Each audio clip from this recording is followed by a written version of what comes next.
Hey guys, I'm Rachel Peterson. I'm excited to dive on in this interview with none other than Jody Milward, who is an absolute genius with Facebook advertising and sales funnels digitally, of course. Jody is the founder and CEO of Social Charlie, which is a Facebook advertising agency. She provides Facebook ad and sales funnel training as well. I'm so excited to have her on because we're going to talk shop a little bit, talk about some of the struggles that most people don't understand about having seven-figure businesses. It's going to be an awesome time. So let's dive on in. Let's do this. Jody, welcome. I'm so excited to connect with you today. Thanks for having me, Rachel. I'm so excited to be here. I've been following you along for it feels like so many years, right? On social media, like 6 months can feel like a few years, but I've really enjoyed everything that you've been doing in the community that you've been raising. So yeah, it's exciting to be here with you. I'm so excited because we were talking a little bit about the journey from where you've been to where you are now. And I know we just talked about it, but I feel like people need to hear it because your journey speaks so much to what other people's journeys have looked like as well. And I think it'll give a lot of people some permission. So do you want to share a little bit about what you shared with me about how you got to where you are today? Absolutely. Okay. Yeah. Well, like a lot of us, when we're transitioning to this online work, we kind of do it because we're looking for that family balanced lifestyle. Like a lot of my colleagues are had kids and looked for that change. So I was just like that. I had three little kids. I had three under the age of 4, and I needed to look for something that was going to give me that flexibility. So I didn't have to go into the office. So if kids were sick or I needed to look after them or school holidays, I had that flexibility. So what perfect thing than to become a teacher's aide. So I started studying because I thought that'd be great. I'll get school holidays, but kids still get sick and I still need time off. But I was there. I remember I was doing my placement with prep. Okay, so 5-year-olds were running around everywhere, and there was 50 of them, and it was playtime. And it was like at that point, I was like, this gig is not for me. So I was like, what else can I do? So I looked for work from home opportunities, and I ended up becoming a private investigator, which is probably a bit strange. So it was a Robin Hood kind of situation, tracking people down and getting money back to them. So it was a good kind of PI stuff, no spouse busting in car park or anything. Right. So did that for a number of years, made 7 figures with that business, had about $4 million go through it, but the government didn't like me giving money back to people. So they started to try and tighten things up, and people would get the letters that I would send to them, and then I'd get the police calling me and been investigated by the police and go, it's all legit, it's all good. So I got a bit tired of all of that. So it was time for a change. So started looking at some e-commerce opportunities, and through that, I just slipped into the world of Facebook and Facebook ads. And I could just see the potential that it had to give anybody anywhere in the world an opportunity that they may never have, without having to go to university or college, without having to go and work in an office, right? And I remember at one point when I was talking to someone about this, that I would love to have be really well known for running ads, and I would be working from home. Someone who's got a very business corporate background was going, well, as long as you work from home, no one's ever going to take you seriously. And that really sort of stung me at that point. And it was like, I'm going to prove you wrong, pal, because you can. And I think maybe one of the things that we've seen from 2020 is everyone has gone to work from home, that yes, you absolutely can work from home and you can make money working from home. So I fell into the world of Facebook ads, and I did contracting and freelancing, getting onto Upwork to start with, getting some low paying gigs there. But one of the first ones was I was in an influencers group, and they said, hey, does anyone know Facebook ads and want to run some? And I went, oh, I'm just starting. And back in the Power Editor days, so a long time ago, I got started there, and it was $12 an hour is what I was getting paid. And with that, I was doing a lot of hours with it. My husband was self-employed, so we had our first holiday. And even then I had to go across the road to the McDonald's to get on the Wi-Fi to check the ads. So, which is a big point for a lot of us when we do work from home, is to make sure we get some good boundaries in place to save ourselves in the long term, okay, and avoid that scope creep, which often comes into it for us. So $12 an hour, started running ads. That went amazing. I don't know, I think they brought in 10,000 leads and over 6 figures in sales. So that was all awesome. So from there, just consistency, okay? And just continue to learn and apply and keep on going. And I had great clients along the way. Freelanced, worked in-house with a company in Canada, which was super exciting, and built an agency as well. But through all of that, I've kind of come back to sort of my grassroots. It's more like with the in-house side of things. So I dialed the agency back. So it's basically just me and a VA at the moment that are just working on like a handful of client campaigns. And we work very intimately with them, provide them with a great service, and provide them with some great results as well. And so where I figured I could help people more, instead of people going, can you run my ads, as they would come to me and I'd have a limited capacity. It's like I can train up people who are interested in running ads, who want to find that opportunity like I had and yourself all years ago, to be able to go and work online, provide a service, an in-demand service that people want, give them the skills and the support that they need to be able to do that and enjoy working from home. I love this because I feel like there's so many parts of that people will resonate with, like the whole, are people going to take me seriously if I work from home? Like, for example, someone made a mess in here because as we're getting ready for our event, and, you know, sometimes real life at home doesn't always look how people would assume it would in corporate. What was the biggest, I guess, help for you in overcoming kind of those spoken false beliefs about working from home? Oh, well, I'll just tell you another story of that. When I did one of my first lives, back when Facebook was starting to do lives, I had someone reach out to me to say, saw your live, terrible, really. I've done camera training and you should have a camera from this standard, this thing and this angle, and you should have this light and this. It was like this full-on production kind of thing. And like I should be standing there in a suit and all the rest of it. And it's like what this person didn't get, and what a lot of people don't get, is, especially when you're working on social media, that it is a social platform. And so you don't need to have the suit and the tie and the 3 camera angles and the highly produced things. It is that much more organic feel that people receive on social media, like LinkedIn. I guess that is a bit different. It is a business platform, but for me, working on Facebook, people want that organic feel. They want to see that you are a person on the other side. So with regards to that, I guess I basically just look, pal, I'll just show you, and just continue to just plot away, work with people and get the flipping results, right? That's what speaks louder than anything else. I've done audits of people's accounts that have had big agency XYZ, and it's like, really, and this is the results and the work that they've been putting in for you. So at the end of the day, results speak louder than anything. That's so good. And that's actually crazy timing. I just tweeted that this week. People say a lot, the results speak the loudest. And you've had huge results over the years for your clients. Do you want to share a little bit about some of the highlights? Like, what does this look like over the last 6 years? Yeah. Yeah, 6 years. Wow. Yeah.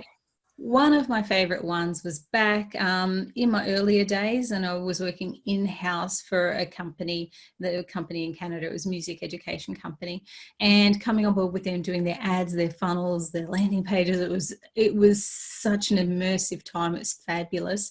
And working closely with them, we were able to, like, they just started out, they were seeing phenomenal success. And then of course the owner needed to focus on their zone of genius, getting their content out, and they were saying, we need someone to do our ads. And yep, so I came on board.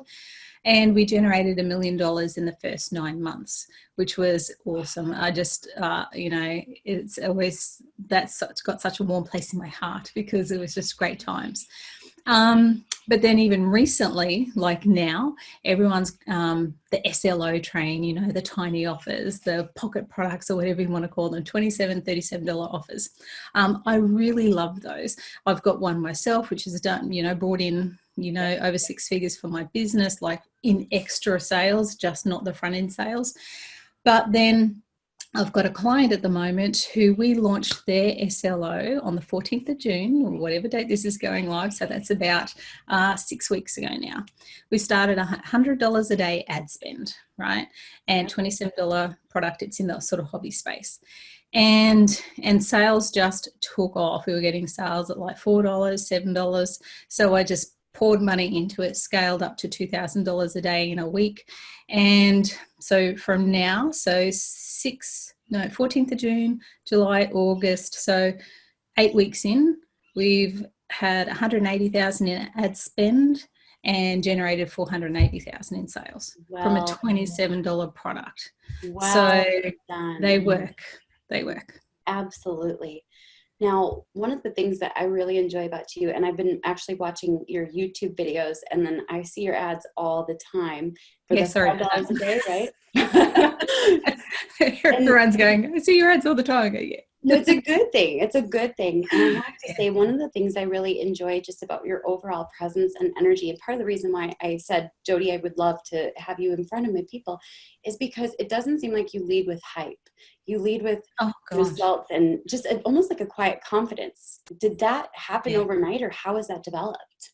No, look, I would say probably that actually probably comes more from like inferiority or imposter syndrome, right? Because like I would talk to my friends and say, oh, look, who am I to teach people about Facebook ads, or who am I to pitch someone this price for my services?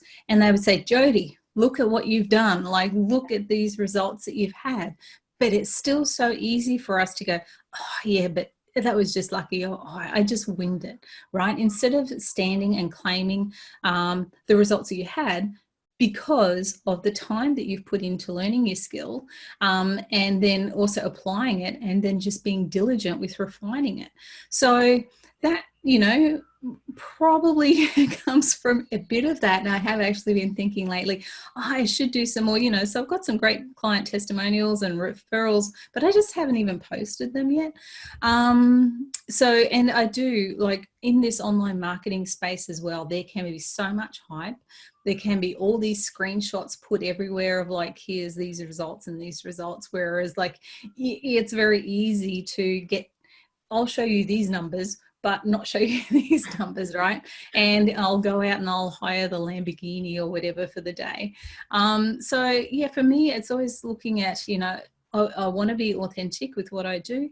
And then also, really, I do like to take that hype out of it, because hype only kind of lasts so long. It's that consistency and just that discipline of just getting in and doing, and keeping a vision of like, what you're wanting to achieve. And and just keep plugging your way towards it. So I do definitely say that I'm very not hypey. I appreciate that. Well, I can be hyper. That hype, it's which is different, and that is awesome. I love hyper. Totally. Hyper, good. Get me on the right day, not wrong day. Get me on the right day, and I'll be bouncing off the walls, dancing, doing a TikTok, etc.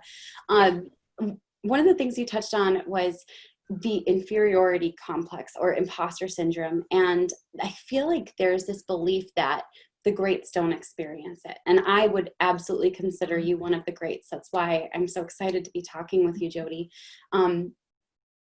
Does that still hit today? Obviously, you've been through it before. Yeah, absolutely. It does. It's comparisonitis as well, can be one of the most toxic things for us.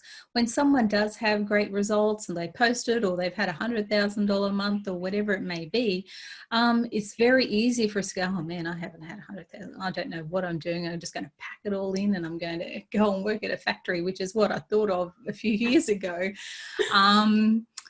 And so it's very easy to do that, get caught up with comparing yourself with everyone. But the thing is that everything seems to come back to that Pareto principle, right? That 80-20 rule. And the same thing applies for ads. 80% of your ads actually aren't going to work and 20% are. And when you get that 20%, that's the ones that take off and they do phenomenally well. And so meanwhile, while they're up and running, you're over here frantically testing another 80%. So to find that 20% that work, and then, when these fatigue, you've got something else to roll into. So it's remembering that, not to get caught up looking at everyone else's highlights reel, okay? And just stay focused, stay in your lane and do your own thing. So it is very, it can be very toxic. And I think if you just spend too much time scrolling through social media and looking at all those posts, that can really drag you down. So, if anything, if you're going to be on the socials, look at those groups that you've actually paid to be in, or that are good quality groups that are feeding you and encouraging you, rather than just being in there looking at everyone's highlights reel and then getting dragged down. I love that so much. Now, with the careers that you've had in the past, does it ever feel like you've had multiple lifetimes that all led up to this one? Yeah, definitely. Well, like the private investigator work, Yeah. that was always going in, doing research, going deep, looking at things, trying to find where people had moved or relocated to. So I think that's given me like a really good background for being inquisitive when it comes to Facebook ads and saying, okay, so things aren't working. Why aren't they working? Is it the ads? Is it the funnel? Is it the email series? What's the piece that's missing here? So yeah, definitely that's a part of it. And then also going into learning to be a teacher's aide. My dad was a teacher, my sister's a teacher. So teaching was a bit in my blood. So it's, also incorporating the mentoring and the teaching of Facebook ads that I do for people is also a part of it. So yeah, I'd say like 100% it all comes back to this year. I love this. There's a bunch of questions that some of my students have been asking. They want to hear from different successful people. Is there a certain morning routine or a certain bedtime routine?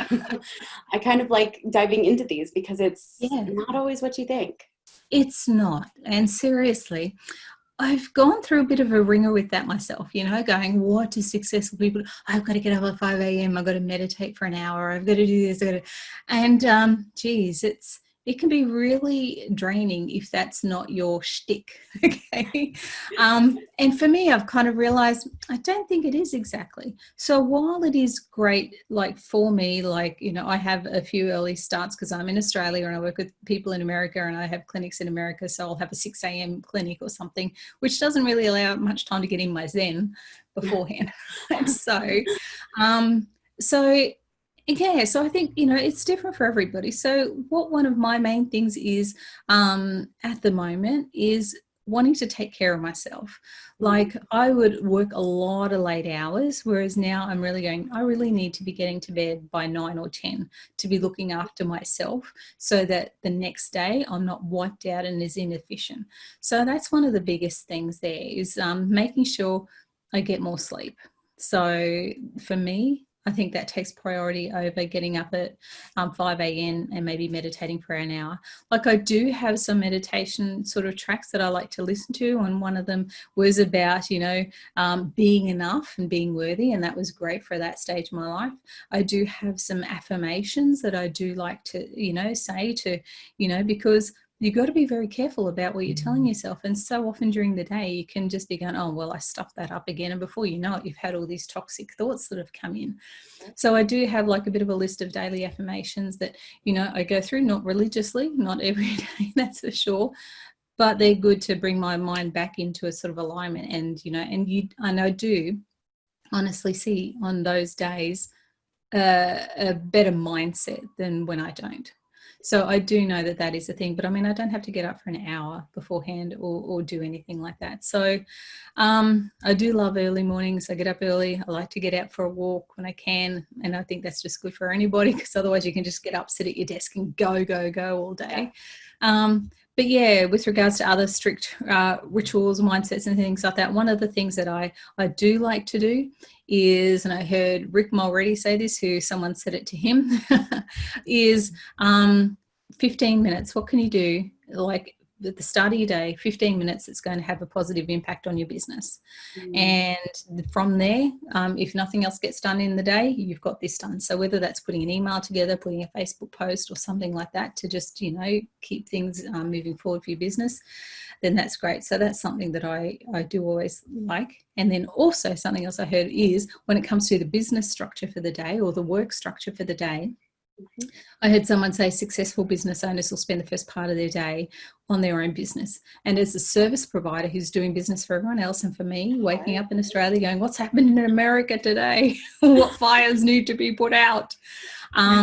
That's been a challenge. However, that's been a real purposeful shift to go, okay, so for the first part of my day, whether it's going to be an hour or whatever it may be, I'm dedicating it to my business. So whether it's going to be, yes, creating some posts, do some marketing, do some networking. What are those things that I need to do for my business to keep moving it forward? So, yeah. I love that. And that's so applicable to anyone who works with clients, because Yeah. it's almost like being a nanny. And we have a very funny similarity in our stories. Before I went into marketing, there was the world's shortest interlude, didn't even make the resume, where I worked as a nanny. And I absolutely hated it. I realized I don't like watching other people's kids, and I quit pretty quickly. Yeah. The thing that was amazing to me is seeing like those people who are meant for being nannies. They pour their hearts into kids as if it were their own. And sometimes I feel like service providers do that for their clients' businesses. And Yeah. so that's probably had to lead for you, I know it has for me, to very, very clear boundaries. What has Yeah. that journey looked like for you, Jody? Oh gosh, well, the journey for me actually involves burning out a few times along the way. And because one of the main things was, we had our 10-year-old Labrador. Got him put down on a Sunday, and then 2 hours later, I was getting on a Skype call to talk business, and I was like, that was a defining point for me. It's like, things are out of balance here. These are not good. So it's a matter of so now me with the Facebook ads, signing off on weekends, right? Signing off from 5 p.m. that, here's my work hours. And again, working from home, things can get, there's this whole big grey line. So, or no line, no line at all. We just keep going. Yeah. And so it's being that diligent of knowing, all right, I've got till 5 o'clock. So I need to do whatever I need to do and just focus in this time and get it done. So at 5 o'clock, I can sign off, I can go for a walk, I can be with the family, I can do dinner and all the rest of it. And then enjoying your weekends as well. So, wrapping up with a client at the end of, Friday, hey, just touching base, signing off for the weekend, yada, yada, yada. Got any questions before I go? And that's it. And they know that you're offline for the weekend. So when clients are messaging you at 10 o'clock at night to say, how'd the campaigns go today? Like on Facebook Messenger, which is, our guys have their own Slack channel. So, but it's like, you do not need to open that or reply to that. Look at it tomorrow when it's your business hours and go, hey, yeah, great question. Let's drop this over in Slack and let's follow the communication over there. So there's absolutely nothing wrong with that. And like, I remember one of the big sort of slaps across the face I got was when, when I was outsourcing to someone and, doing this work, and I'd be frantically working on the weekends, and they think, oh, do you work on the weekends? And I go, what? You don't? And then, and then also, where they would say, okay, I've done this many hours. Now I need to, like they've hit their quota, and then to do more, they need a payment for the next one or something like that. Yes. I think when you're a passionate service provider, scope creep is such a real thing, because you know just what needs to be done. I'll just go over and I'll tweak this landing page, or I'll just go over and do this. And like, seriously, I am the worst for this, right? But I'm at a stage where at my business where it's like, I charge my clients enough that I do that extra sort of service. But generally, if you're charging like $1,000 a month or so, and you're just doing the Facebook ads, then you should not be going in and be doing the landing pages, the email sequences, and all the rest of it. So respecting yourself, because it's a business, right? And it's going to take your time to do these things. So you need to be paid for them, because otherwise your hourly rate, instead of being $30 or whatever you think it might be, turns out being $10. And you're going, is that the best use of my time? So there is absolutely nothing wrong with going, in your agreement, this is the service that we provide. Anything over this would be this much, and we'll talk to you about that beforehand. So yeah, if they want a new landing page done, awesome. Yep, I can do that for you. That'll be $500, $700,000, and we'll have that done for you in a week. So good. Yeah. So good. So it's learned. And so for a lot of people, even though they can hear me say it or hear you say it, they may have to learn some of those experiences the hard way. Some people take heed, others don't. Exactly. I think some people do have more of a natural tendency to be able to go, oh, yeah, I can do that, and here's my boundaries, and that great, awesome. I wish I could.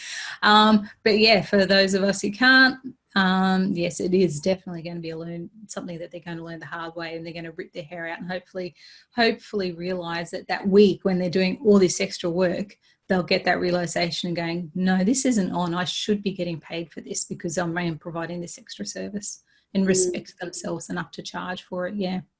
I love that so much. So, one question I have is I know we were talking a little bit about how one person may go in with complete confidence and charge 2000 when their results are so-so, or maybe Yeah. they're decent. But then there's someone who's absolutely amazing who goes in and they're like, I can't seem to ask for $1,000. Mm. What was that shift? Because I'm guessing that there was a story behind that for you too, where you realized Yeah. it's time to start charging what I'm worth. Yeah, absolutely. And that would come back to hearing stories about what other people are charging. And I'd be saying, what? They're charging that much? I'm only charging this. And I've done this and I've had these results. What am I doing? So, and then it's also, right, having that realization that when, and typically, it's not always the case, but what I've seen happen so many times is when you charge a lower price, like $700 or $1,000, you're typically catering more to a business owner who probably has a bit more of a lack mindset, right? And they really expect to own you for that $1,000. When you're charging $4,000 a month, you're working with a business owner who understands a bit more what business is like. They know that things don't always, succeed the first time, and I'm willing to work with you and try with that. And I'm paying you $4,000, so I have full confidence that what you're doing. So I think that's been something that I've seen for myself and for people that I've been training and working with over the years. Is yes, when you're charging those lower ticket prices, you're bringing in the lower quality clients that are Mm. going to really make you pull your hair out, right, and micromanage. When you charge a higher rate, you're typically working with a business owner that's a bit more quality, and they're not going to be breathing down your neck all the time. But obviously, when you're charging those kind of rates, you do need to know what you're doing. That's so good. Now, earlier you were talking about the 80-20 rule. And Mm. I think I wish like I could help everyone understand this. And that's why I'm excited to share this, that not everything works, especially Right. not with Facebook ads. You've obviously discovered this, right? Yeah. It's 80% may not perform, right? Yeah. Oh, yeah, I was about to say 100%. 100%, yeah, 80%. And it's often going to be the ones that you least expect. Yeah. You'll spend all this time crafting together this awesome email copy or an awesome post, and getting the great image or getting someone to make a video or the graphic designed image, and you go, oh, this is awesome, it looks great, it's going to hit the spot, and it doesn't. And it could be, and this is what I see, like a lot of my peers who are doing e-commerce stuff, it's them, the products, the videos that they're doing that are just recorded on an iPhone of the product is far outperforming the ones that are the professional created images and such. Mhm. So yeah, so with Facebook ads, and again, that's the beauty with Facebook ads, it doesn't really take that much budget to discover, well, this one's not working but this one is, and then you just run with that, and then you try and create more of it. So yeah, you're not going to hit it out of the park 100% of the time.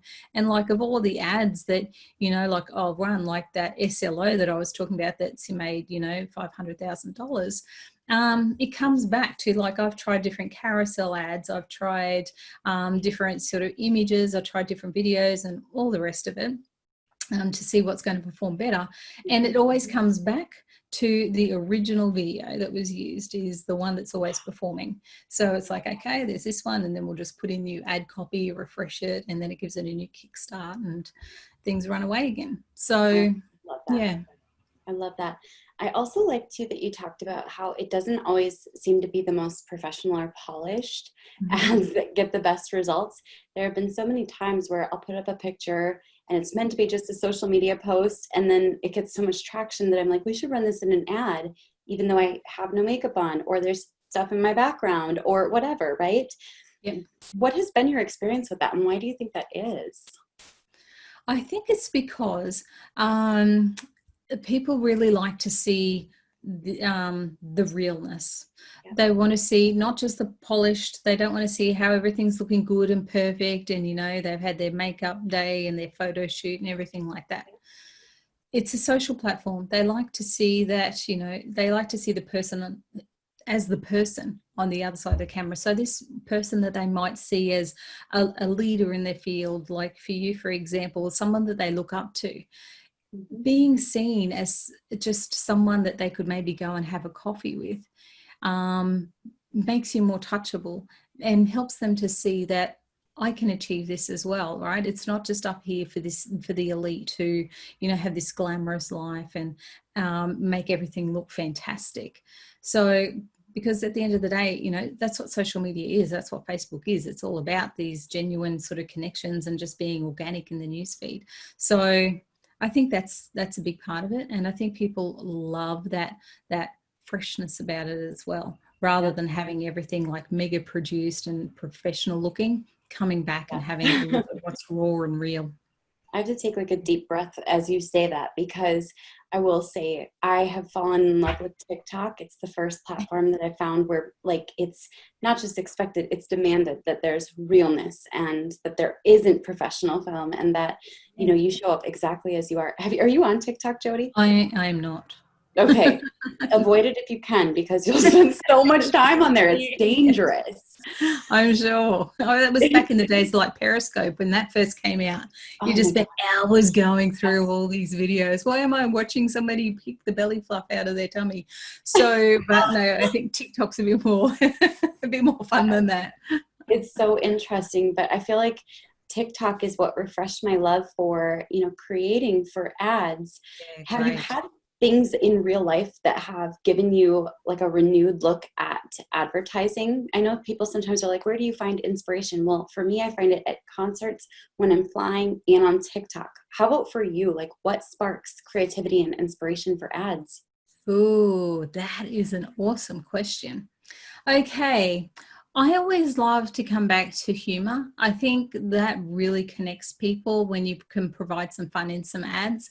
I did one for myself that was, about launching your own ads, and I had it on like it was, super fast speed. And so I was going around and, checking and refreshing and throwing the keyboard down and picking up the cat and rejoicing 1 minute and then pulling my hair out the next one, because a day in the life of running Facebook ads, right?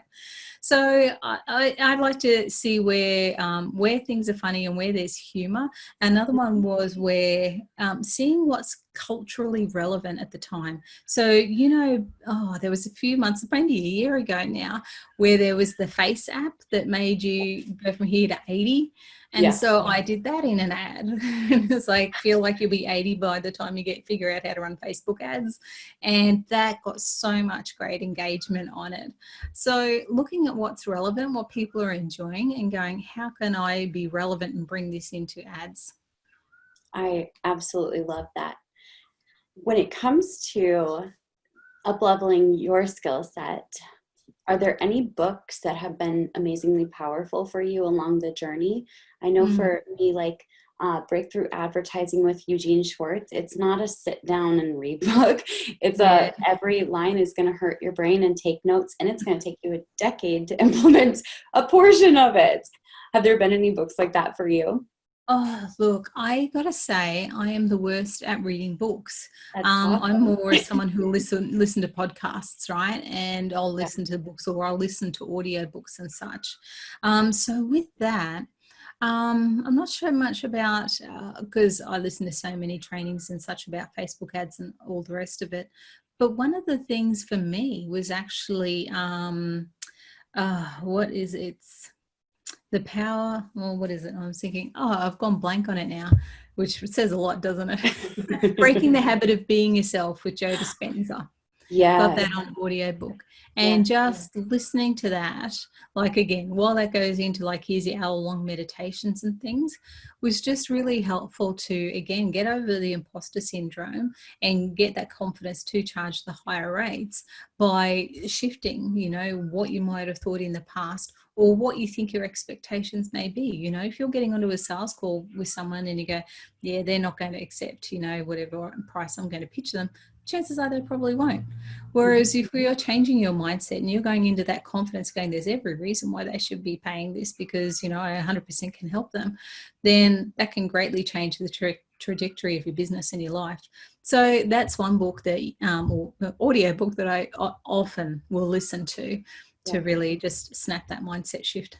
I love that so much. I love that so much. When you find yourself staring at the computer and feeling like everything's so overwhelming, you have those moments, right? I want to make sure, like, all of us listening and me, we're not the only ones, right? No, not the only ones. Not the only ones. No, it's because, new level, new devil, as they say, right? Whatever, you'll be here, you'll do okay. But, as long as you're wanting to, keep going and achieve, there's always going to be something else. So, at the moment, I'm putting together an elite ad manager certification. And it's like, so there is a lot to it. And again, it comes back to like, okay, am I qualified to do this, teachers and all the rest of it? And seriously, it is just getting out there and doing it one step at a time. Just keep doing it. I love that. The other thing that's really neat too is that nothing seemed to happen overnight. I know we hear about these like businesses that were made overnight. And for some people, it does happen that way. It was a huge crowdfunding campaign, or maybe Oprah featured them on her show, but that's not what it really looks like for most of us. I still have never had that tipping point. Have you ever felt that way? Like it's a bunch of really small steps? 100%. Like, I thought I'll write a book one day that'll be my 10-year journey to $1 million or something. My 10-year journey to my overnight success of $1 million. Because, like you said, there are those unicorns that can just, take off and things happen. But for 99.9% of us, it doesn't happen that way. And it's all those little steps that we continue to take that pays off.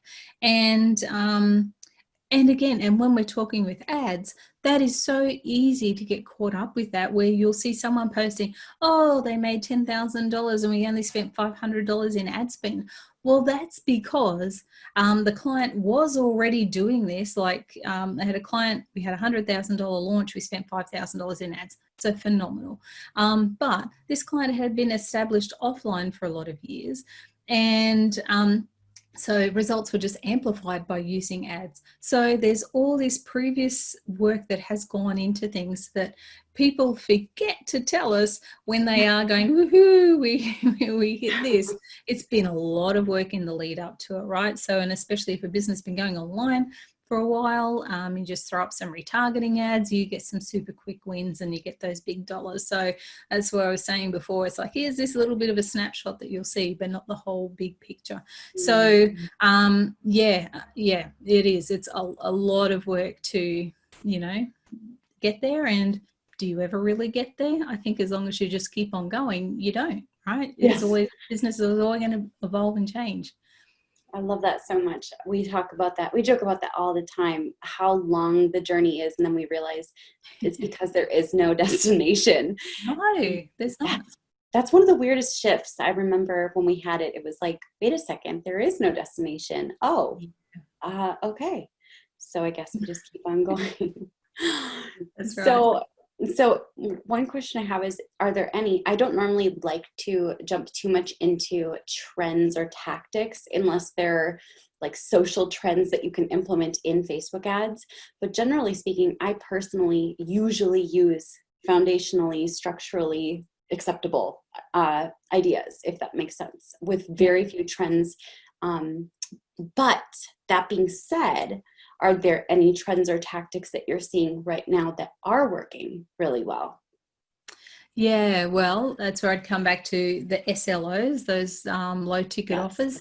They're working very well. While COVID and there was all the craziness and, are people still going to spend, money on high ticket offers and such?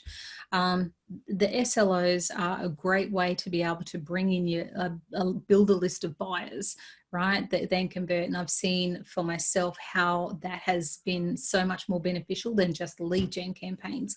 So I think that is a trend that is great. Ultimately, whatever it comes down to is, what is the offer? What are you offering people? So whatever trend or tip or hack or whatever it may be, like people are always going, oh, what are you doing? Oh, messenger campaigns, let's bring in a bot or various other things.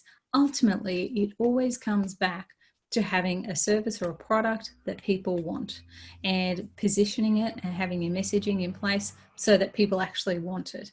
So that's how, whatever you use. So like you were saying, like the foundational ones, they will always work as long as you know who your client is, you've got the messaging on point, your product's positioned perfectly for them, and then they'll buy it. I've loved this so much.